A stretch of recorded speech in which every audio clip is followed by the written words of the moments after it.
এটা কি কোনো জিন্দিগি হলো ভাইয়া? যে মালিক তোমাকে সৃষ্টি করেছে, মাসের পর মাস তাকে ভুলে গিয়ে কেমনে থাকো? এটা কিসের জিন্দিগি? রাস্তার কুকুরের দিকে তাকিয়ে থাকো। ওই কুকুরের সাথে তোমার সাথে কোন দিকে পার্থক্য রয়েছে? কোন দিকে শুধু তুমি আমাকে বলবা, কোন দিকে পার্থক্য রয়েছে? কুকুর খাবার খায়, কুকুর হাঁটে, কুকুর ঘুমায়, তোমার সাথে সব মিল রয়েছে। এটা কিসের জিন্দিগি বন্ধু? কুকুরই ইবাদত করার জন্য সৃষ্টি করা হয় নাই, তোমাকে ইবাদত করার জন্য সৃষ্টি করেছেন। সেই তুমি রবকে ভুলে গেলা। মাসের পর মাস মালিকের কোনো, মালিককে সেজা দিতেছ না, তাকে ডাকতেছ না। মালিক যদি একদিন তোমাকে গুমরা করে দেয়, তখন তুমি কি করবা বন্ধু? এভাবে কি জিন্দগি চলে যাবে? এভাবে জিন্দগি পার হয়ে যাবে তোমার? এটার নাম কি শুধু জিন্দগি? শুধু খাওয়া পড়া হাঁটা, এটার নাম জিন্দগি না বন্ধু।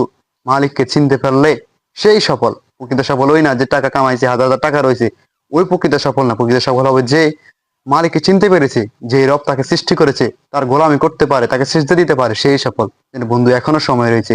মালিক